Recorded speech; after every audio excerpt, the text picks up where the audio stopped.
أعوذ بالله من الشيطان الرجيم. الحمد لله الذي قدر فهده، ثم أصلي وأسلم على مولانا مصطفى محمد صلى الله عليه وسلم، بلغ الرسالة وأدى الأمانة ونصح الأمة وجاهد في الله حق جهاده صلوات الله وسلامه عليه دائمين متلازمين إلى يوم الدين. إخوة والأخوات في العقيدة، السلام عليكم ورحمة الله وبركاته. أتينا لجب الله سبحانه وتعالى.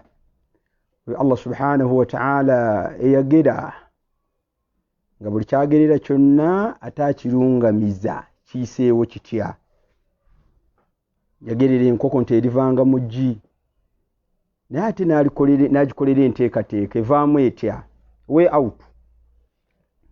Yo Allah subhanahu wa ta'ala agerera buli kimu mu mbeera yonna gye kinayitamu, but at the end of the day Allah subhanahu wa ta'ala nakuwona akiyitamu otya. Tabanga bwagerera omwana omuto nti talisenya naye ani awunya akamwa ku baana ba bebi bano. Allah subhanahu wa ta'ala namukolera enteekateeka ani ali musenya alibeera watya. Yagerera Allah subhanahu wa ta'ala buli mbeera yonna.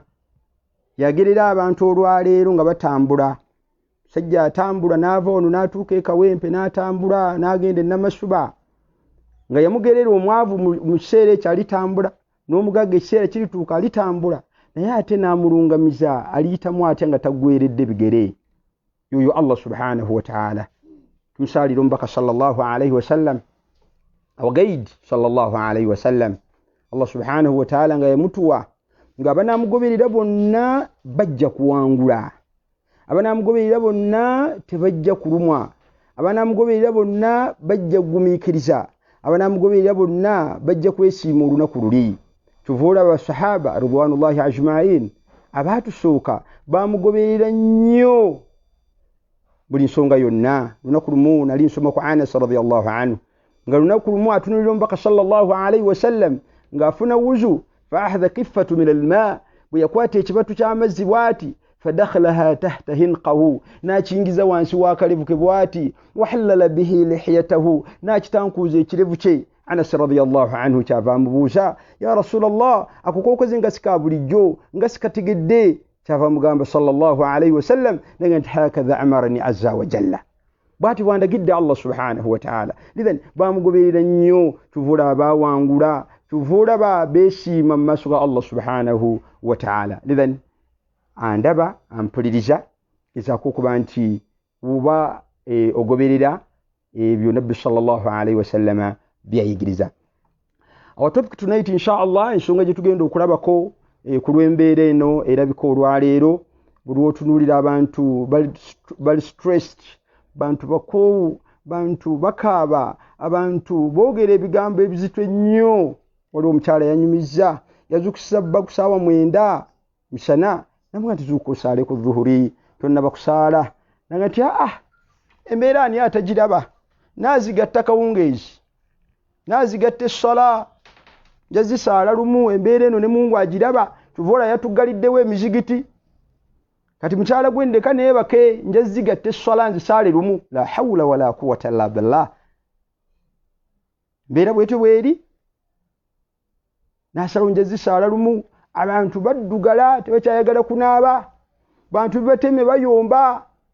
Embeera ekukozesa ensonga z'otasuubira, naye tubeere bagumiikiriza, tubeere bagumiikiriza. Kati ku lw'embeera eriwo olwaleero, twandibadde twagala tulabe gwali mu buliri, gwali mu makaago, gwe yava ku mulimu, gwe yava gy'okolera, olwaleero essala wandibadde ozisaala otya? Okwawukanako n'omusajja oli eyagenda nti nze esswala zonna nja zigatta lumu, embeera Mungu agiraba. Kati nno etusembeza ku nsonga egamba mu ddakiika ntono nnyo ze tujja okubeera nazo olwaleero, nti gwampuliriza ali waka, esswala ezino wandibadde ozigatta otya, ozisaala otya? Abanga embeera eno gye tulimu yandibadde etuwaliriza okugatta esswala mulundi gumu, lwakuba tuli mu kawaafube wa kunoonya mmere, lwakuba tuli mu kaweefube tunyiize. Abantu batuuka n'ekiseera okubanga boogera ku Allah subhanahu wa ta'ala ebitoogereka. Naga nti Mungu tatulaba embeera gye tulimu. Mungu atulese. Hadithi ya Jabir radiyallahu anhu قال سمعت رسول الله صلى الله عليه وسلم يقول قبل موته 3 أيام nawulira mbaka sallallahu alayhi wasallam nga ayogera ebigambo bino nga abuzizaayo ennaku 3 Allah amujjulule. Yagamba sallallahu alayhi wasallam la yamutanna ahadukum illa bihusni dhanni billahi azza wa jalla. Teka kutanda n'ova mu bulamu buno obwensi okujjako ng'olina endowooza ennungi ku Allah subhanahu wa ta'ala, ng'omatidde n'ekyo kyakugezesiza nakyo qismatihi, engabanya ya Allah subhanahu wa ta'ala. Idhan badwa Allah ensonga eno nkulu nnyo olwaleero. Kuggwa agenda okusaala essala, however much you are stressed, however much owulira embeera ekunyize, wandisaanidde okubanga essala zino zigatta lumu. Essala zino tuzigatta lwa nsonga zino wammanga. Aljamu baina salatayn. Listen attentively. Essala zino ebbiri, essala zino zigatte lwa nsonga zino wammanga. Awalan ekisooka tugatta essala zino wammanga ze tugatta. Najma'u baina subhi wa dhuhri. Tugatta essala ya dhuhri ne tugisaala ne asr. Baina dhuhri wal asr. Ne tugatta maghrib, that is evening prayer, ma'al isha with night prayer. Dhuhri al afternoon prayer and late afternoon prayer, that is salat al asr. Ne tugatta essala ya magharibi nga tugigatta ne ya isha'i. Kyentegeeza okugatta kwe kusaala esswala n'omala ogisaala n'otoola salaamu n'otandika esswala eddako mu kaseera ako.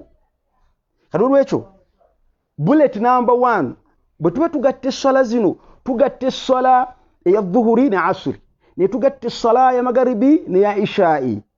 Esswala zino bwe tuba tuzigatta mu ngatta bbiri, imma jamu takdim au jamu ta'khir, either early joining of the salah or late joining of the salah.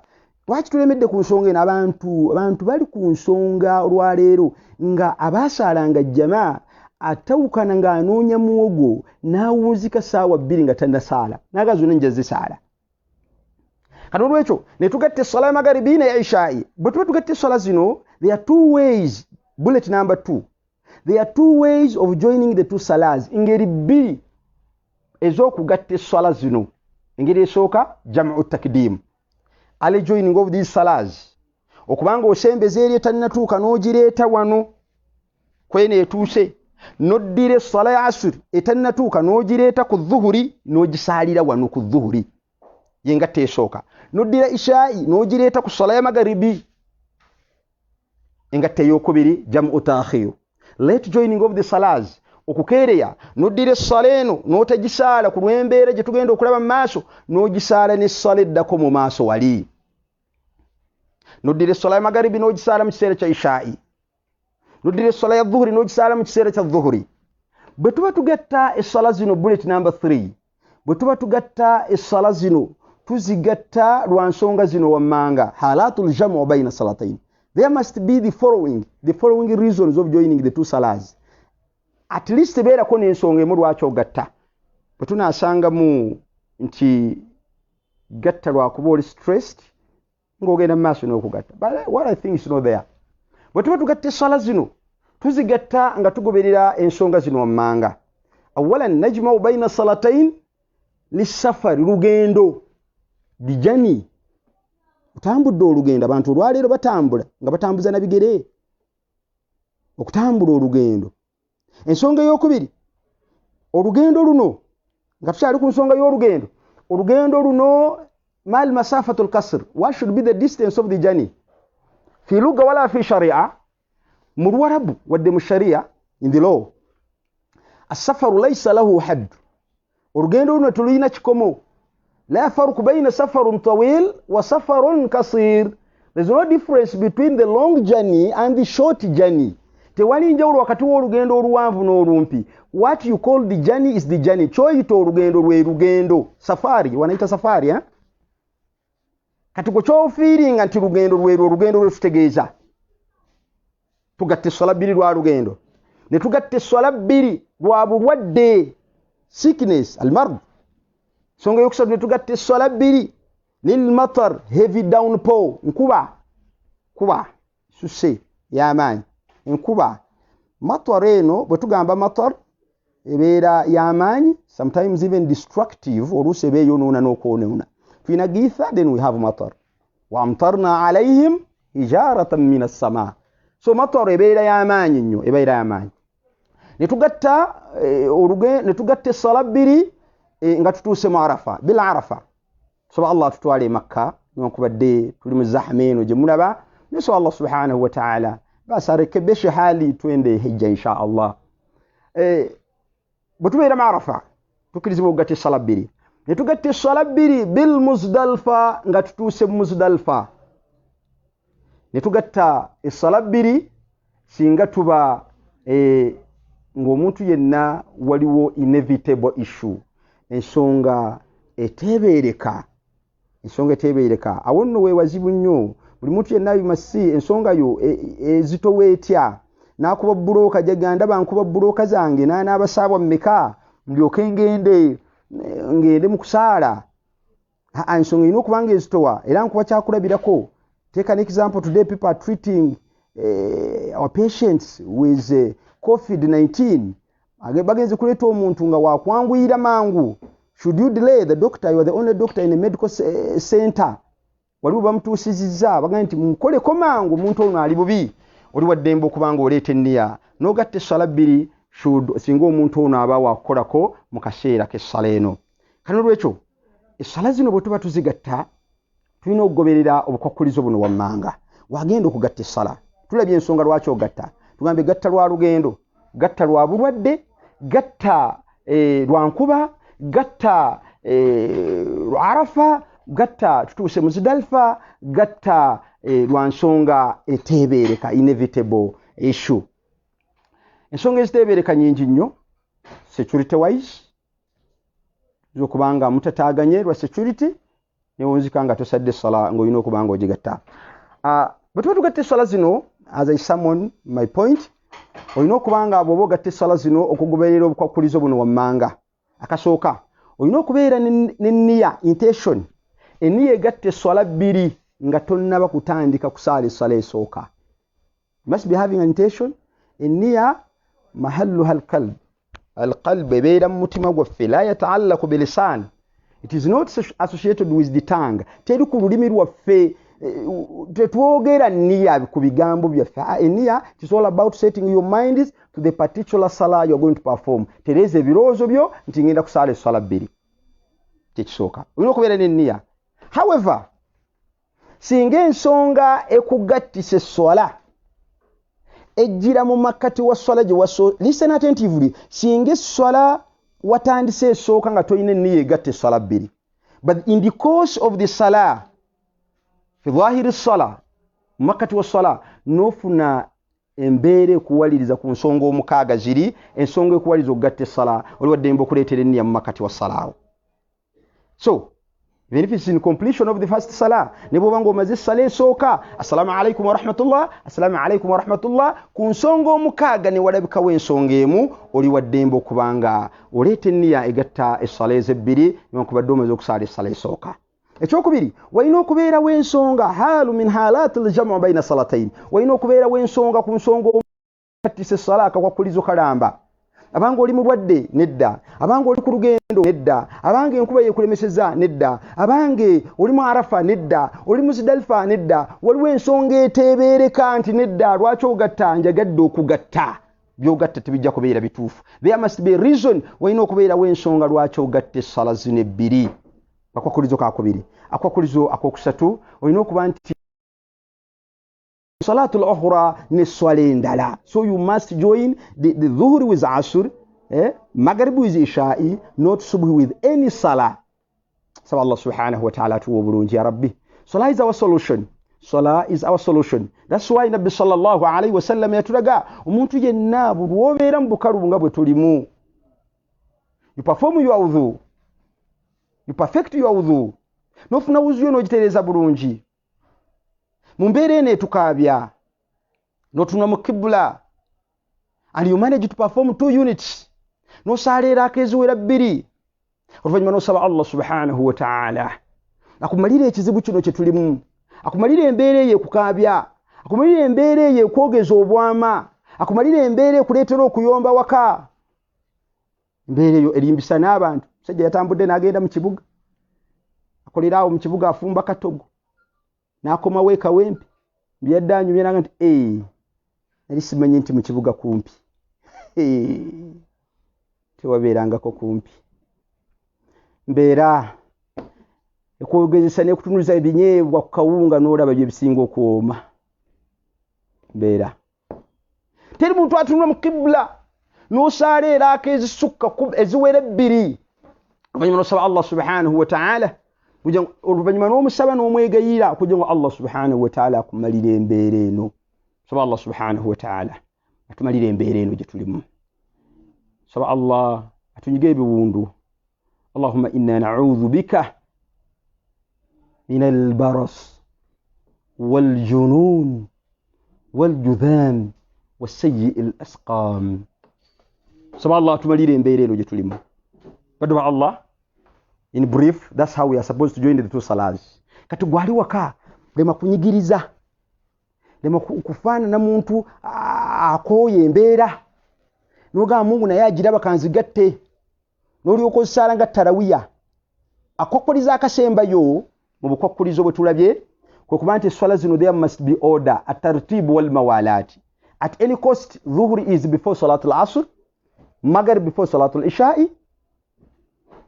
في كل حال ظهر يكون قبل صلاة العصر، والعصر بعد الظهر، والمغرب قبل العشاء، والعشاء بعد المغرب. Whether you are joining صلاة الظهر and Asr in the time of صلاة العصر, nebo bango gatte صلاة الظهر ngo gisala ne صلاة ya Asr mu kiseera kya dhuhri osoka dhuhri then Asr. Nebo bango osaze kusala dhuhri ne Asr mu kiseera kya dhuhri ku sawa 10 era soka osale dhuhri then osale صلاة ya Asr. Bobo sala magharibi na isha'i mu kiseera kya magharibi soko osale magharibi then isha'i. Bobo wa kusala luvanyuma kusawa 2 wasala mu kiseera kya isha'i tuwasadde magharibi soko osale magharibi then osale isha'i. So the order matters, the order tartib wal mawalat, the order matters. Oyina okubanga osengeka. Abantu bange mwenna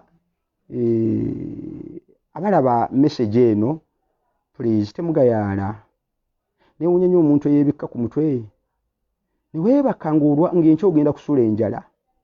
Ne webaka ngenche ekirango kigenda kufuluma. Gaga today you are not moving out. Webaka ki? Bantu bebaka okuva ku munebi wa Adam alayhi salam bali muntana. So let's wake up. Let's join the hand and perform the salah. Amalize ebigambo byange badde nsaba ku lw'embeera eno eriwo mutwale message eno abandaba n'abampuliriza, the listeners and the viewers. Take this message. Ekisooka mu mbeera eno gye tulimu enzibu, abagagga gye muli buli omu kyasobola asobola emberenge, sobola eryenvu yamba munno menyamu eryenvu bwoti omuwe nadde nva kawempe tutambuza bigere kati ntambula awo mu bukoona awo. Nensengo omukyala nga tudde ku lubalaza is approximately 70 years if not 60 plus.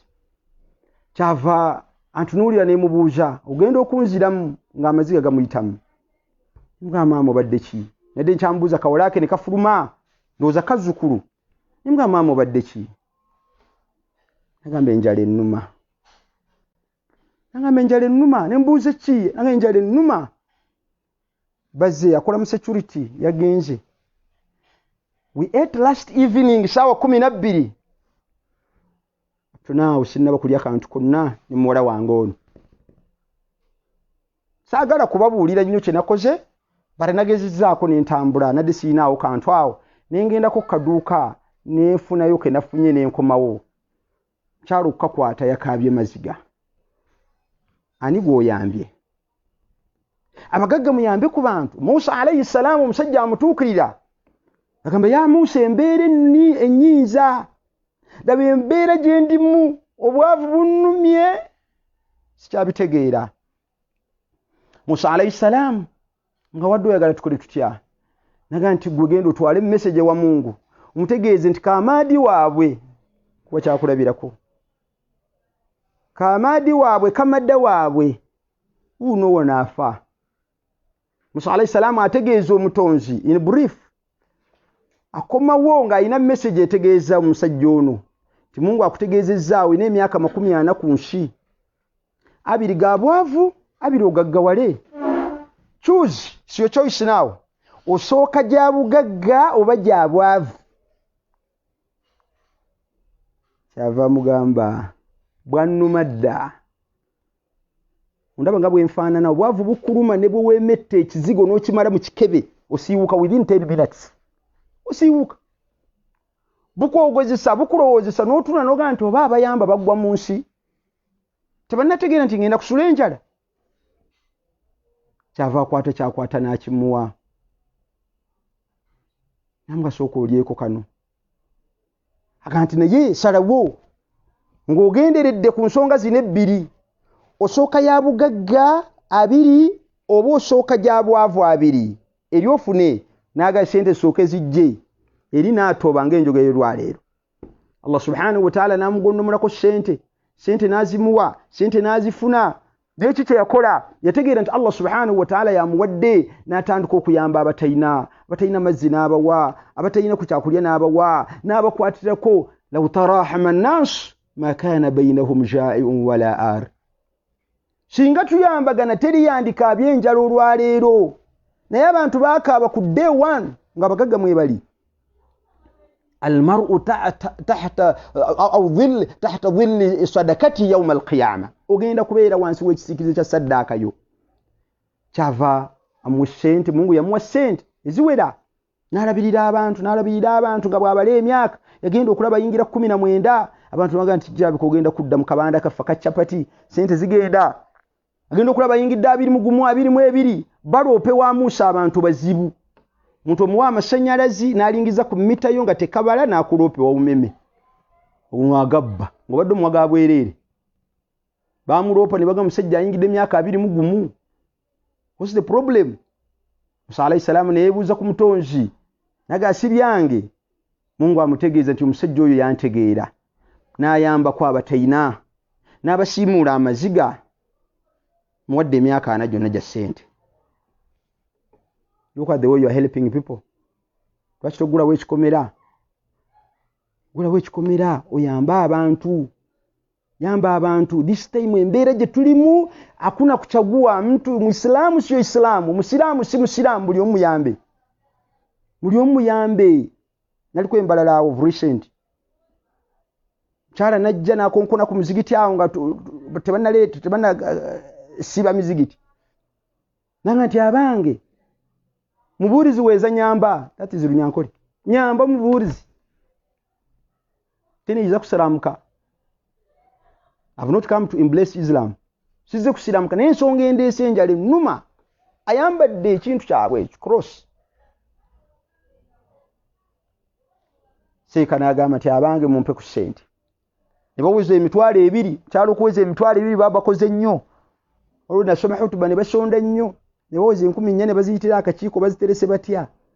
So if they can raise emitwalo 2 babakoze ne baziwa omukyala n'asiima n'agenda. Nanga nti nategedde nti mumuli bantu ba Mukama. Kyenva nzija wano nze ndi muntu wa church.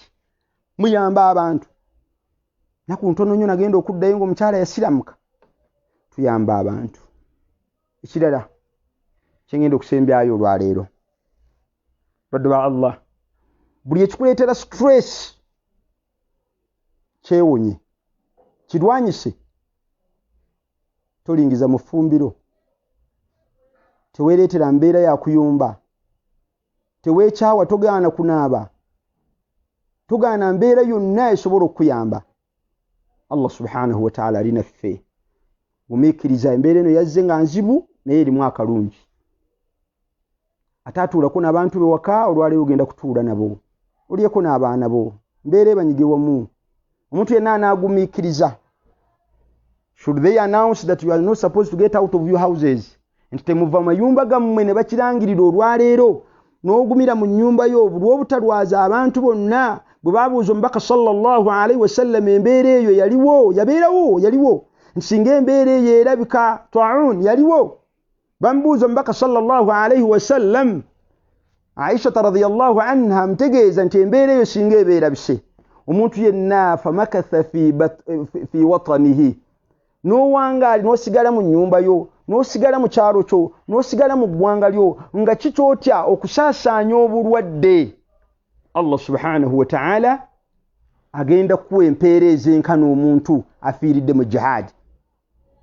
Naye abantu abo nga banene nga sallallahu alaihi wasallam yaboogerako naga nti ashahidu yugfaru kulla dhanbi illa dayn, Allah amusonyiwa amadhambi gonna okujjako ebbanja. Daba Allah eddaala lyakussizzaako, ekitegeeza singa onaabeera mugumiikiriza Allah subhanahu wa ta'ala agenda kuwa ekisingako. Beeraawo togamba sifa bw'omu kankasaasaanye kanziruke, nedda. Kyova olaba Mu'adh ibn Jabal radiyallahu anhu embeera yatuuka kyava agenda Syria, yali Syria kirwadde nekijja ekirwadde nekimusangayo. Mulembe gwa Umar radiyallahu anhu amutumira omubaka agamba gwe musajja gwe oli mu abo omubaka sallallahu alaihi wasallam be yatulaga komawo tojja kufuna elimu eyo. Nabbi sallallahu alaihi wasallam be bantu be yalaga abayina Qur'an, tayagala okutegeera Qur'an atunule ku abo abataano bwe tugenda kufuna elimu yaffe, vaayo. N'abagamba nti nedda, sobola kuvaayo, sobola kujeemera omubaka sallallahu alaihi wasallam. N'awandiika ebbaluwa Umar radiyallahu anhu, naye bwe yagira Mu'adh ibn Jabal n'agamba nedda, newankubadde ggwe amir sisobola kuva wano. Era ekimbe kyamuttirayo, yafa mu bimbe ebifaanana korona, n'afiireeyo. Lwaki? Tayagala kusaasaanya kirwadde. Gumiikiriza wooli, goberera amateeka, naaba mu ngalo. Tugamba kanfe ne famire yange nti akyo bakwatako n'ohaginga ebyoga nti Allah yagera okufa. Kituufu Allah yagera okufa, naye tetwesuula mu nsolo, tetwesuula mu mmotoka lwakuba Mungu yagera. Baddu ba Allah tubeere bagumiikiriza mu bifo byaffe we tuli mu maka gaffe, asobola okufuluma afulume, embeera bw'eba weeri nga asobola okuyambako abantu be. Nal muhimu tukipingeko mu maka gaffe. Baddu ba Allah, in conclusion, mbasaba mwenna, buli muntu yenna asabe, saba Allah subhanahu wa ta'ala wa antum muqinina bil ijaba, nga mmanyi agenda tutaasa kino. Tanawalu dawa, bw'obanga oli mulwadde genda bakujjanjabe onywe eddagala nga bw'osaba Allah subhanahu wa ta'ala. Osisithika embeera zonna ozitunuza eri Allah subhanahu wa ta'ala. Allah jalla wa ala agenda tumalira, Mungu agenda tukwatirako. Simuula abantu amaziga, kwatira kwa abantu. Kino kyazze eri yusawi baina nnasu, kyenkanya abantu. Olwaleero ne minisita bw'alwala wano Uganda, there is no flight. Ne president bw'alwala, there is no flight. Alina okulwalira wano. So yamba ku neighbor woyo atannafuna kyakulya, yamba ku mukwano gwo atannafuna kyakulya, yamba ku muliraano, yunga oluganda mu nnaku zino, kubira ku anko wa akasimu, kubira ku jjajja akasimu, kubira ku muto wa akasimu, sindika ka message nga bw'obabikkirira nti oyo abadde afa weekend eno nanze muliisizza, waliwo bye tutaagala na kwogera wano. Nnaku lumu nali ku Eid nga imaamu embeera gy'alimu, imaamu omutunuulira, waya engato asibisiza waya linga amasanyalazi, kooti efuluma kotoni, atadde ku kanzu ye, azze kusaaza basiraamu, amaze okusala ennyama babayise bajje balye ku nnyama. Buli mba muwadde akaveera. Imaamu bamukwasiza akaveera kasituddemu bw'ati. Imaamu atambula, yagenda okulya akaveera tekawera, kyava kyama awali ebyenda n'ayoolako byenda yongere mu kaveera. Atambula naga imaamu yimirira, imaamu obbe ebyenda. Toswaza abantu.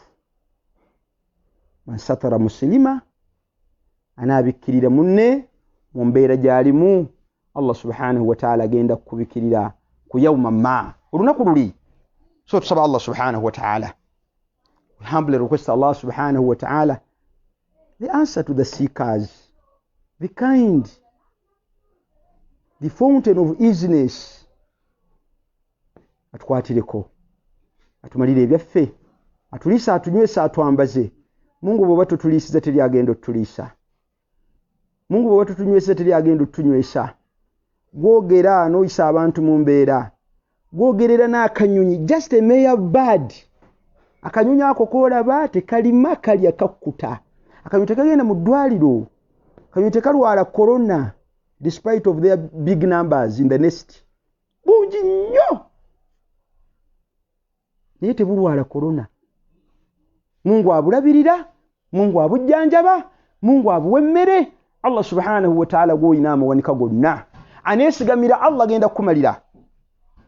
Tuvuba amaliriza n'ekigambo kya Anas radiyallahu anhu ngati nali mabega w'omubaka sallallahu alayhi wa sallam falakiya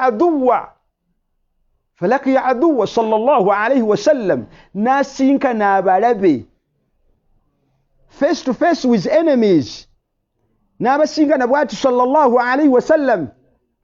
Kyenva muwulira omubaka sallallahu alayhi wa sallam gagamba bisawutin murtafi'a mu ddoboozi ery'omwanguka نغنت يا مالك يوم الدين يا مالك يوم الدين إياك نعبد وإياك نستعين. Look, sallallahu alayhi wa sallam in Songa Sunnah has looked at the number of the enemies, has looked at the minor numbers of Muslims behind him. Bano bayina tebalina byakulwanyisa, abalabe babagwiridde, tebalina basobola okivaamu. Sallallahu alayhi wa sallam alabe ensonga zonna ayina okuzitunuza omubaka sallallahu alayhi wa sallam. Allahu akbar walillahi alhamd. Nti ya malik yawmuddin iyyaka na'budu wa iyyaka nasta'in.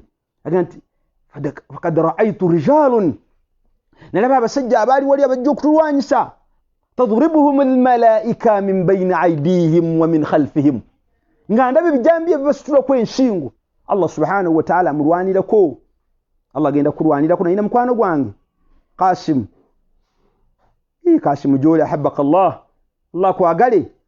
Sijja yali avuga emmotoka ku lw'ebyamuwaliriza ng'alina okudduka. Mwesigamira Allah subhanahu wa ta'ala. Mu mbeera eno gye tulimu ali ku speed sign post emulaga nti never exceed 60. Toyina kususa nkaaga wano. Naye yagenda okutunula kalimi wano ng'ali mu 10. Ulina mukwaga simama n'asuula indicator n'amutuka nga agenda kunnyonnyola kiggwe nga bagamba nkaago oli mu 10. Musajja yaraba nga awedde nga yabbye ku poliisi, awedde nga atomedde eya military, awedde nga atomedde convoy ya president. Kyava atunula wansi bw'ati n'ategeeza omutonzi Allah subhanahu wa ta'ala embeera. Ayi Allah nkusaba omumalire nkikoze lwa mbeera naye sandikoze kino. Omusirikale ng'ali wali awandiika ekibaluwa naye omusirikale yagenda okutunula Qasim bw'ati ng'asitudde omutwe gwe. Allah bwe yalowooza yaani ebimejani bwe yamutunulako bw'ati daga samahani mzee bwana nilikuwa sikuelewe. Nsonyiwa mbadde sikutegedde. Basi ondoka. Yamuwa ekifaananyi ky'omuntu omulala nnyo kulw'okwesigamira Allah subhanahu wa ta'ala. So badwa Allah embeera gye tulimu abasunguwala waka temuyomba. Tosobola kuyombera mu nnaku eno. Temuyomba. Be calm. Be humble. Be sympathetic and empathetic to your fellows. Beera wakisa nnyo mu mbeera eno gye tulimu. Join the hand. Muyambagane. Musabirigane. Amaziga ago g'okaaba gatunuze eri Allah subhanahu wa ta'ala. Mata nasrullah ala inna nasrullahi qarib. Mungu anaatera okututaasa. So badwa Allah mwena gye muli abali mu western those in Mbarara muyamba bantu. Muruhanga kabahamate mwina mate you have milk. Kwata mate bikopo 2 bitwaro wa neiba nywa mate. Kwata bikopo 3 obuhe murran. My brothers in Kasese, saidia watu. Mungu amekupa hela, saidia mwenzako. Allah akusudde ku ddala yamba abantu bo. lwana nnyo abantu bafune ku kyokulya nga bakawunga. Allah subhanahu wa ta'ala agenda tukwatirako. Then badwa Allah barakallahu fikum wa jazakumullahu khair wa kathara min amthalikum takhiru amwalakum mutereze mali yammwe bi ikhraj sadaqa ngamukwata mukum mali nga muyamba bannammwe. Allah subhanahu wa ta'ala agenda kubanga abayamba. Naam. Kunsonga just 1 minute kunsonga ya jamu baina salatayn kujatwatandise nayo sibuli agatte swala bbiri nti alina okukendeeza. I want to pass this bullet. Sibuli agatte swala bbiri nti alina okubanga akendeeza. Okendeeza ntegeeza okusaala eraka bbiri mu kifo ky'eraka nnya. Kyawufuna okugatta esswala bbiri. Tukendeeza raaka lwa nsonga emu ku nsonga omukaaga vijani. So gwatambudde olugendo, as I conclude this, gwatambudde olugendo gwokkirizibwa okukola ebibiri: okugatta esswala bbiri n'okukendeeza ku raaka. Tukendeeza esswala ki? Eraaka eza rubaiya eza 4 units esaalibwa eraaka nnya ze tukendeezaako ne tusaala eraaka bbiri. Esswala eno initially yalaalikibwa nga yaraaka bbiri bbiri. Awal ma furudatu salatu rak'atayn. Esswala yalaalikibwa nga yaraaka bbiri bbiri. Falamma hajara nabiyyu sallallahu alayhi wa sallam, nabbi sallallahu alayhi wa sallam bw'asenguka n'ava e Makka n'agenda e Madina, furudat arbaa olunera alikibwe yarakanya. Waturikatu salatul musafir, esswala y'omutambuze n'esigala ala al-ula in its origin. Ani yatukkiriza okendeeza ku raaka ya Allah, fa idha darabtum fil ard falaysa alaykum junah. Muti nabwo batambudde ku lugendo tewali mutawaana gwonna osobola okukendeeza ku raaka. So gwe ali wakango ine ensonga endala ku nsonga omukaaga ziri nga si ya lugendo, tokendeeza ku raaka. Abange eraaka zino bwe mba ntambudde olugendo ntandika kuzikendeerezaawa. Si wano ng'oseetinze olugendo. Osooka kutambulako. Kyova olaba Nabbi sallallahu alayhi wa sallam yagattanga n'okukendeeza ng'atuuse mu kifo kye bayita Thurayya. That is approximately 5 kilometers from Medina. So olina okusooka okuva mu kifo kyo n'otambula. Bw'obeera mu Kawempe mufulumemu, bw'obeera mu Kampala mufulumemu, then otandika okubanga ogatta essala ezo n'okubanga ozikendeeza bw'eba nsonga ya lugendo. Abange, mata yutimmu al-musafir? When should I perform the 4 units? Dirwenziramu okusaala akanya bwe mba ntambudde olugendo. Bw'oba otambudde olugendo dirwoddamu okusaala akanya. Wano, as I start my journey, in the middle of the journey, or in completion of my journey. Mata yutimmu al-musafir? Omuntu yenna okendeeza eraaka n'okuddamu okusaala eraaka nnya n'okulekeraawo okugatta, olina okubanga olugendo lw'olutambudde olukomezzaawo wano watandikidde. Sahaba omwe atambula ne Amir al-Mu'minin radiyallahu anhu agamba nti mutawajjihina ila haahuna, twali tugenda eri, fa ashara ila Shaami, n'alaga nti twali tugenda Shaami. Twasigala nga tukendeeza eraaka nga bwe tugatta hatta raja'na ila Kufa, okutuusa lwe twakomawo Kufa. Bwe twasemberera ewaffe Kufa, ekitegeeza baba Kufa nga bagenda Shaami. Bwe twakomawo nga anaatera okusembera Kufa, naatera okuyingira e Kawempe, naatera okuyingira e Namasuba, naatera okuyingira mu kyalo kyange, kyeva mugamba nti ya Amiril Mu'minin, owange wa Amiril Mu'minin, hadhihi Kufa, that is Kufa now I can see. Hal nazalu naqsur? Era tusigale nga tukendeeza wakati tusaale nnya. Namugamba nti la nazalu naqsur hatta nadkhulaha, tujja kusigala nga tukendeeza okutuusa lwe tunaayingira mu Kufa. Then olina okutambula mpaka lw'okomawo okuba nti oyingidde mu kitundu kyo. Kati n'olwekyo okukendeeza ku raaka tugambye kibeera olwa nsonga emu yo, nga ya lugendo nga tukendeeza essala ez'eraakanya n'essala nga zissala dhuhuri essala ya asiri. Can mention the last one, that is salatul isha'i. N'osaala eraaka bbiri. Abange ku nsonga y'okugatta n'okukendeeza, singa mba mmaze okugatta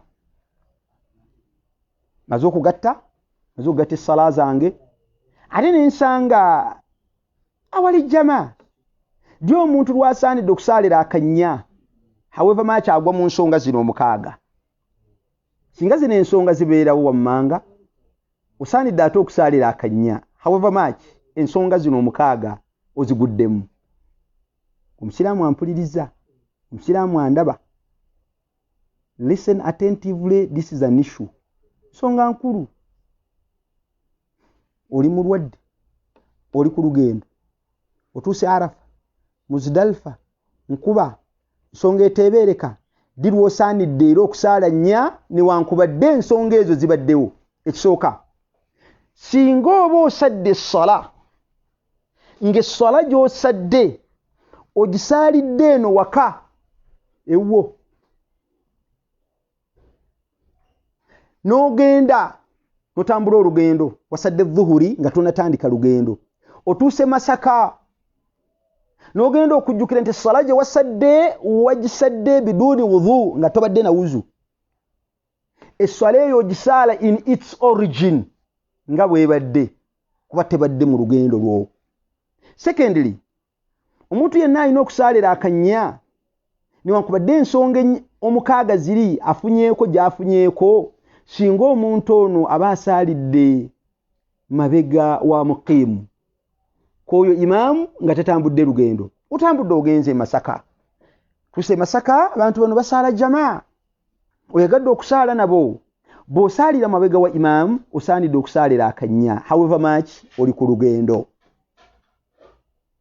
babuuza Amir al-Mu'minin radiyallahu anhu nti jiitu an usalli ma'a al-muqimin, nze nsaale n'abantu bano abatuuze ne mbasanga sofa basaddeko eraaka bbiri, hal yakfini hadhaini rak'ataini al-baqiyataini, abange zino ebbiri zimmala self service. Namugamba nti nedda, innaka tusalli bi salatihim, saala bye basadde.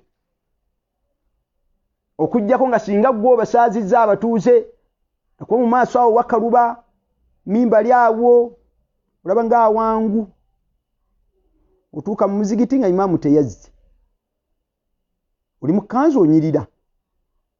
Kyaliko ku mukwano gwange omu yagenda mu Arua nga alina programu ya gavumenti gy'atambuza, n'ayingira mu muzigiti imaamu nga teyazze.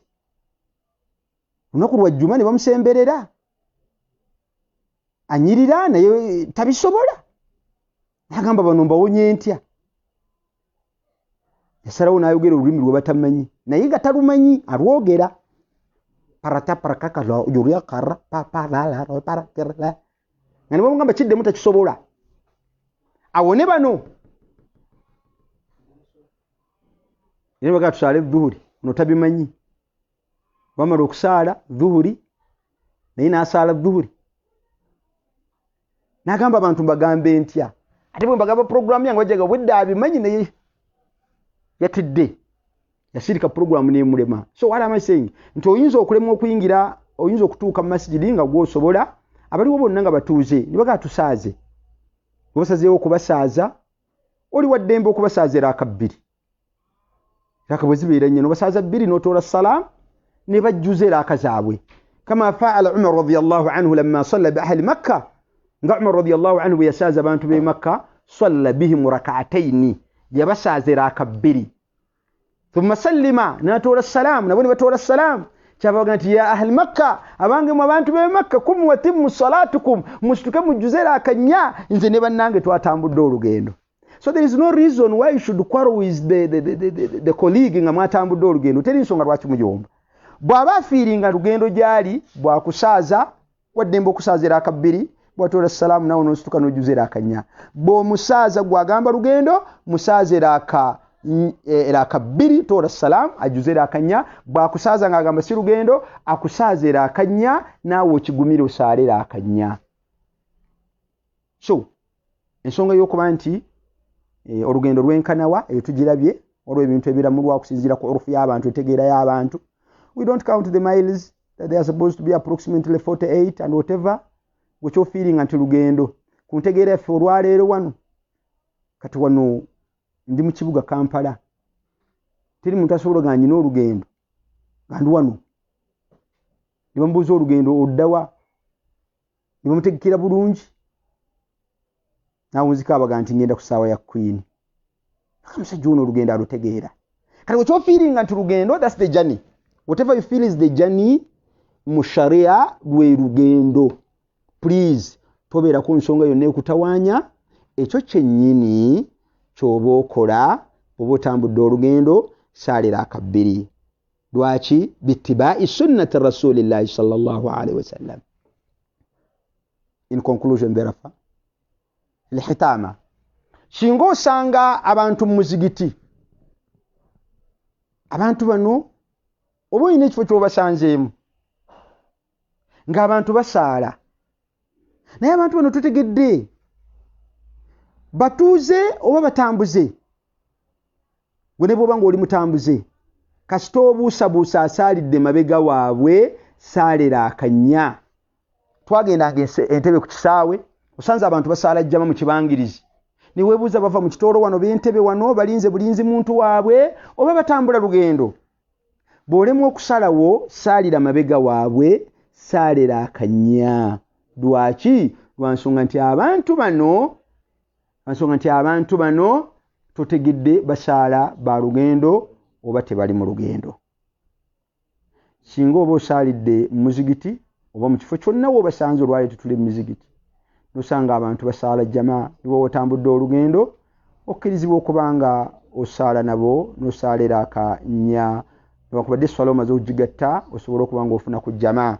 Lwaki? Nabbi sallallahu alaihi wasallam yabasaaza n'atunula nga mabega eri waliyo omusajja ng'omusajja oyo tasaala nabo.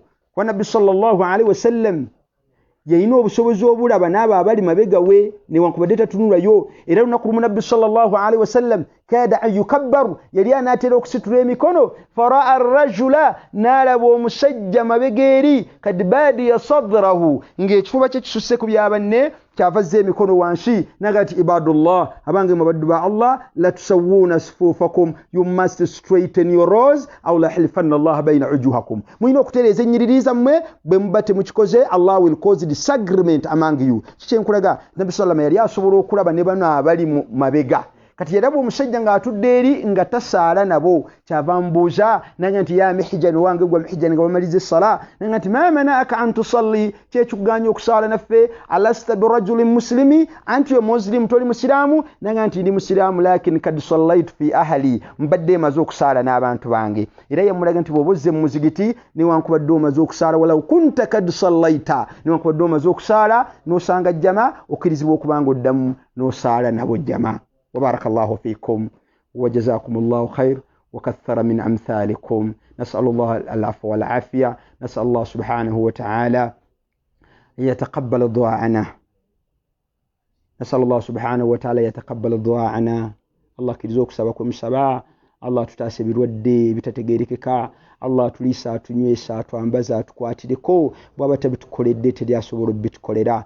Tusaba Allah subhanahu wa ta'ala gulawo amawanika go abantu bafune ekyokulya. Allah tulagidde ddagala wuli wansonga teri kirwadde kyonna okujjaho nga kiriko treatment. Wa barakallahu fikum wa jazakumullahu khairan wa kathara min amthalikum. Wassalamu alaykum wa rahmatullahi wa barakatuhu. أعوذ بالله من الشيطان الرجيم. بسم الله الرحمن الرحيم. ثم الصلاة والسلام على نبينا محمد صلى الله عليه وسلم. Vile matenda majibu gaina kusigaranga Allah subhanahu wa ta'ala kusali bingani minebyo kishitiwa nabiyina Muhammad sallallahu alayhi wasallam. Abantu baffe abatulaba era batuliza nyongera okuba nti mbatuusaako ekiramuso ekisinga okuba ekyebbeeyi era kyekiramuso ky'abannannyini kuyingizibwa jjana. Assalamu alaikum wa rahmatullahi wa barakatuh. Oluvannyuma lw'ekyo ffe abasiraamu tusaba Allah ateekemu abo abakkiriza embeera z'omukkiriza oyo atusinga okumanya okutegeera nabiyina Muhammad sallam yategeeza nti zeewuunyisa bw'aba atuukiddwako akabi abeera mu bagumiikiriza era awangaala n'ekigambo ekigamba nti alhamdulillahi rabbil alamin. Tuli mu mbeera eyakosezza buli omu mu miwaatwa gye tumanyi n'egye tutamanyi.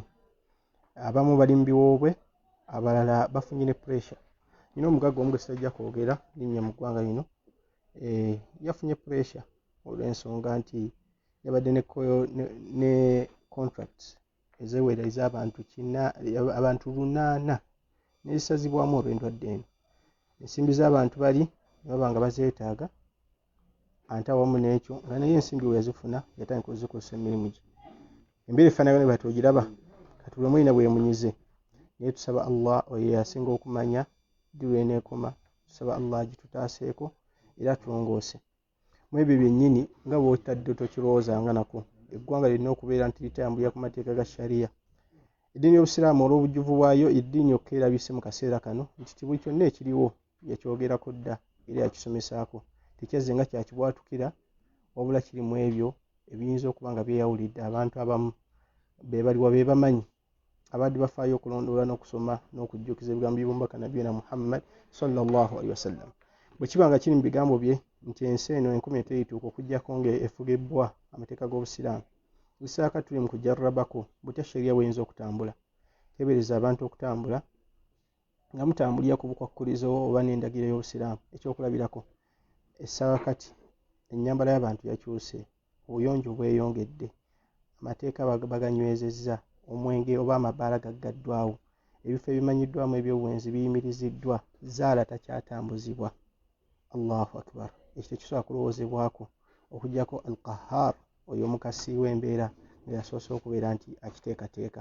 Saba Allah akituyise mu bulungi, atwekere obuwangazi bwaffe n'obulamu bwaffe, tubeere mu ekyo abayinza okuba nga tufuuka abatuusa ekyo kye twalabako oba ne tukombako eri emirembe eginajja. Essaakati mulabye omukyala abadde ku mawulire oba atambulye ku mikutu yazaalidde mu kaseera kano, nga bwe batugambye akyanoonya erinnya ly'anaaba omwana.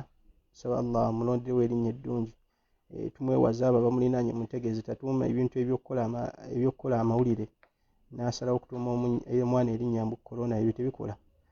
Kimanyiddwa ku bakyala batera okuba nga ebintu ebibakwata omwo babiro ebibeerawo akaseera bakulembeza amannya ago. Tulina abaana ne tuwangaala nabo nga babayita ba erina. Lwakazannyo akaaliwo emirembe giri, abalala bagenda batuuma ashoka. Olw'essaawa eno nti ke kaliwo, tebiriiyo. Tulonde amannya okusinziira ku nsomesa n'enjigiriza y'omubaka Nabiyina Muhammad sallallahu alaihi wasallam. Mu ddakiika embale nkomyewo okubajjukiza omulanga naye lubeerera tubadde tugukuba, ne alhamdulillah twebaza Allah abaddu be gye muli abawulidde omulanga ogwo ne bagujjumbira era ne bagwanukula.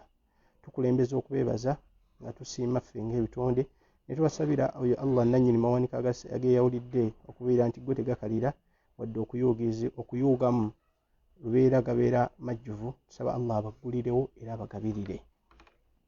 Baganda bange Abasiraamu, ensonga yaffe ey'omulanga okwatagana n'ekiyitibwa studio za Thurayya, essaawa eno gye tulimu nkakasa nti bangi baganyiddwamu n'empuliziganya eno oba n'omukutu guno olw'ensonga nti tuwangalya mu maka gaffe nga kyetwasigalizza kumanya bifa mu nsi. Nti oba oyita dakiika 2 n'oyisa ku ssimu yo n'oyita ku mukutu guno, awo wennyini wenja okusabira buli omu nkusaba ogusharing oba ogulayikingi mu mbeera nti obeera nga ogulayikinze ne wabaayo agulaba ku mukutu gwo oba ku peegi yo, asobola okuba nga alina kyayigiramu ekinaamugasa n'akisaasaanya n'omulala najja ne yeegattako. Bwe kijja okuba kisobole okuba nti obubaka buno butuuka eri ebitonde bingi. Omulanga gweguliwa, okugasa kwa mugaso eri abo abakkiriza. Wadhakkir fa inna dhikra tanfa'u lil mu'minin. Mujjukize kubanga mazima okujjukiza kya mugaso eri abakkiriza. Waliwo ayinza okuba nga leero okusoose okuwulira Allah yakumanyi naffe tuyinza okuba tetukumanyi, tukujjukiza nga tukutegeeza oyo yaguwulya kutuguzza. Omulanga gugamba nti Thurayya yeetaaga Abasiraamu bannayuganda bannaffe abali wano n'abali ebweru ojwe singi 10 ekya Uganda omwezi 3,600. Kitegeeza nti abawangalira mu nsi z'abazungu ezo nno zibeera ndowooza bwemba sirabidde ziba $10 oba $1,3,600. mu dola ye emu gye kusaba omwezi kitegeeza nti omwaka ze dola 12 emitwalo 3,600 oba n'ekigwamu zijja kubeera taffaali mu kuyimirizaawo ekiyitibwa Thurayya Islam Media Studios. Abayinza okuba nga badde bakifaako oba nga bakigoberera, Thurayya eri mu mikutu egitambuza eddiini inshallah akkiriza omulimu gwayo naye ng'etambula butambuzi. Wabeera eddarasa yeragawo, abasomesa abamu esobola n'obalumba ewaka waabwe, abalala ebalumba mu ofiisi zaabwe, etambulira mu mizikiti egy'enjawulo n'etambulira n'ebifo ebyeyawulidde, naye manya nti terina kitebe. Ekyo temukimanyi oba muyinza okuba temumanyi bwe kikosa wadde we kizitowa olw'ensonga nti tuyinza okuba ffe tuli eno mu maaso g'olutimbe tetuli mabega waalwo.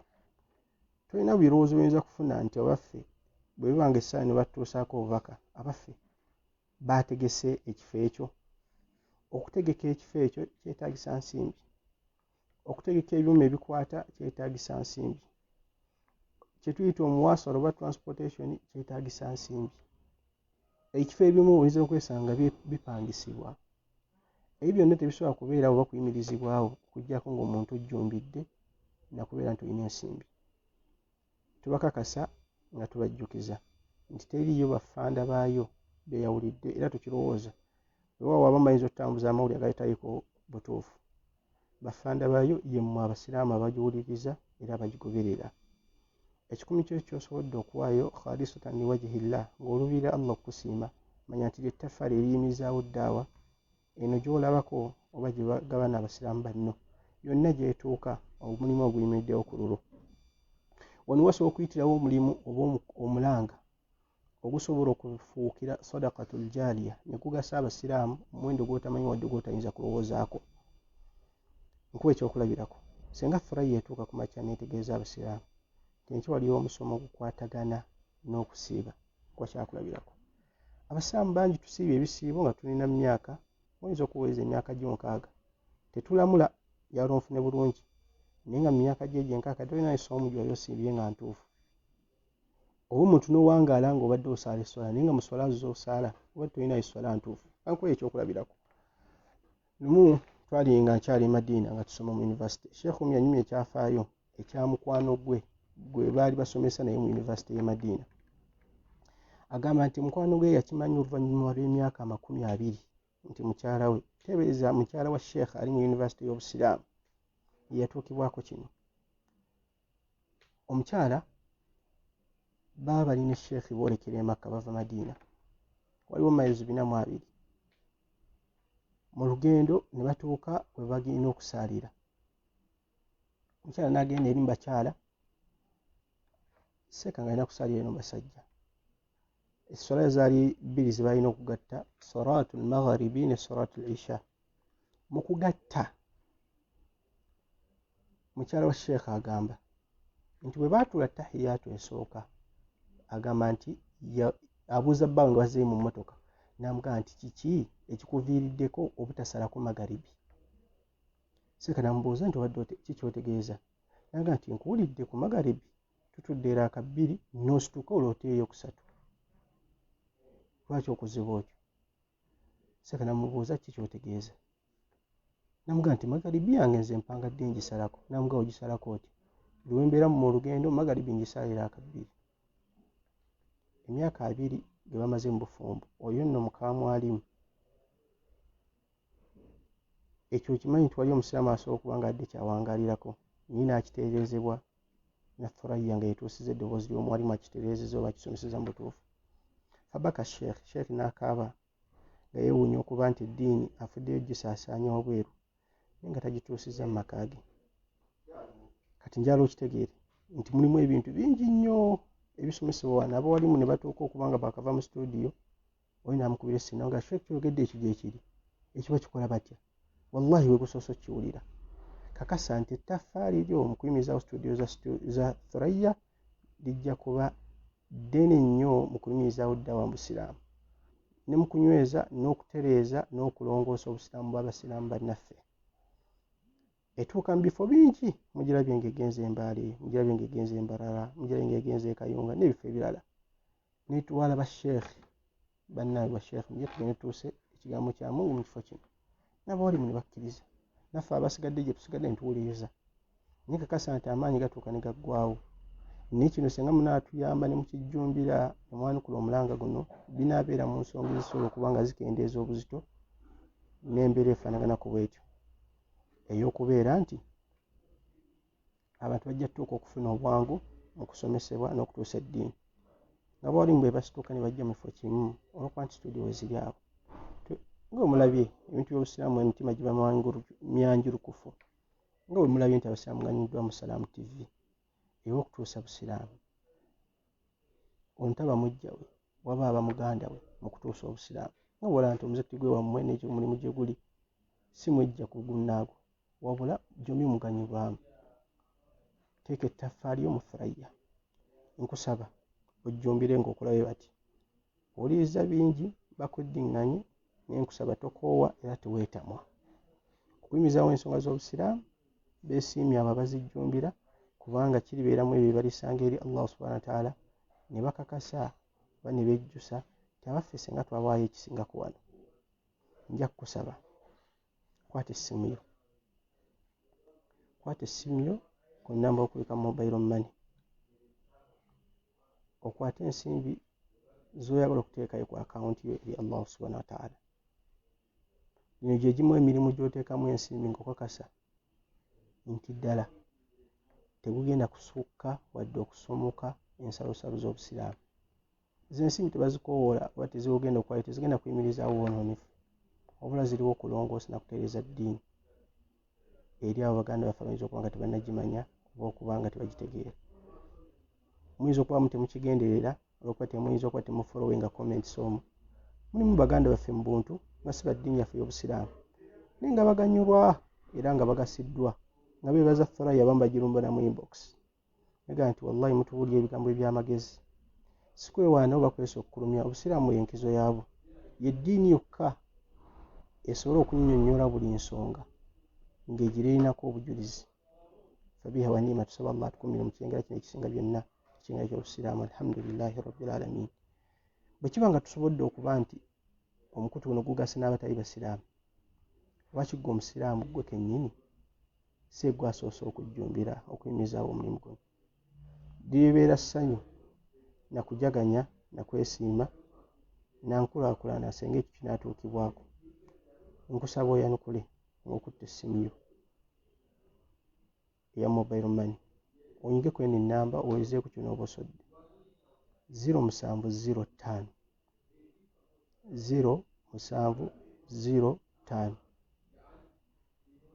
0705 111 oba emirundi 3 999 oba 9 emirundi 3 0705 999 0705 999 nja basaba ky'oliko oba ky'olina tokigaya wadde okitunuulira ng'ekitono obula nkakasa nti kirimu ebyo ebigasa era ebijja okuyimizaawo eddiini yaffe y'obusiraamu beera nti kyoweerezaayo biaunillah tusaba Allah akikkirize omulimu ogwo tegujja kuba nti tuguddiŋŋana wadde okugamba abalala bonna abatali mmwe baganda baffe abusiraamu nammwe abalabi baffe yonna gy'oli obusobozi bwo busobola okuba nga butuuka saba Allah akuteekemu abo abajjukizibwa ne balondamu ekisinga okuba ekirungi sijja sussa bigambo byange awo nsaba Allah atuteekemu abo abalongoosa subhanaka Allahumma bihamdik ashhadu an la ilaha illa anta wa nastaghfiruka wa natubu ilayk assalamu alaikum wa rahmatullahi wa barakatuh